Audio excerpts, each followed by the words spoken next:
So the first thing you need to recognize is you need to measure. Don't try to guess on your measurements. It's very specific that you have the right measurements. The first place you want to measure is going to be the height, right where your hip bends to right about an inch under your bra strap if you're a woman. The lower part of your ribs, if you're a man, lower part of your ribs, but not covering your sternum. Okay, so that's going to be your measurement. On a pregnant mama, you're going to go up and over your belly bump. We need to know how much of a height your transverse needs to be covered by our rehab splint. So you want to measure here first because we have several different heights. We have 2-panel, 3-panel, 4-panel heights, okay?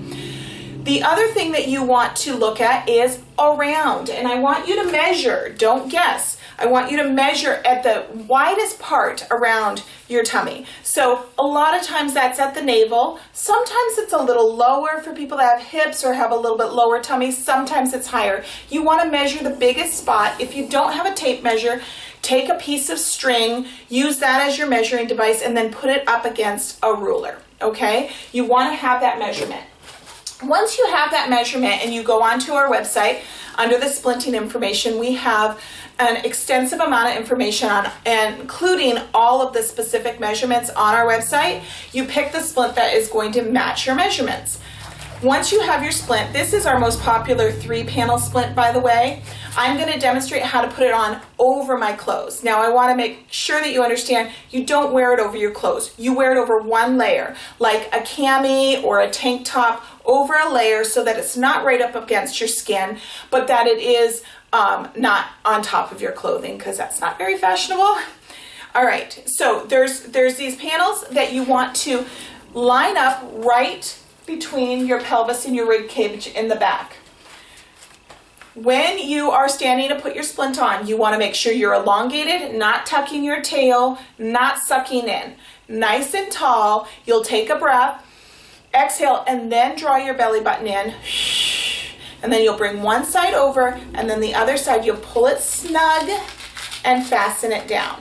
When you pull it snug, it should not be tight. It should feel snug like a hug, not tight like a tourniquet. Too tight actually decreases blood flow, decreases sensory awareness, and actually ruins your splint, and it makes it worse for your healing process. So tighter is not better. You want it to be snug and supportive so you can still feel the muscles. If you place your hand underneath your splint, you should be able to easily place it in, and if I were to tell you to exhale and draw your belly button in, you can feel it pull away from your splint. That's telling you that you're accurately and effectively activating your transverse with your splint on, which is a really important part of splinting with rehab.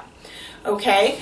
The other thing that I want you to know is if you are putting this on and you have any kind of pelvic floor symptoms, prolapse, stress incontinence, any kind of weakness down in your pelvic floor, which is very common with core weakness, you want to make sure that when you're putting your splint on, you do a little extra step of scooping down under your tummy and then pulling up a little bit, which means you might have to like refasten the top to get it just right.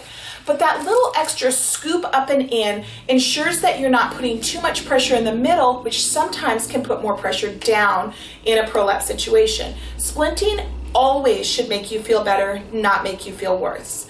This is a portion of our program. Splinting alone does not solve your problems. It may temporarily make you feel better. It will not make you stronger by itself. However, implemented and integrated into our core rehab and our prenatal core training, you can use an abdominal rehab splint to have very successful rehab and very successful healing. So you want to recognize how to put your splint on and how to measure properly for a splint to get the best out of your splint. The number one mistake is putting it on too tight, and that causes damage to your splint and damage to your core.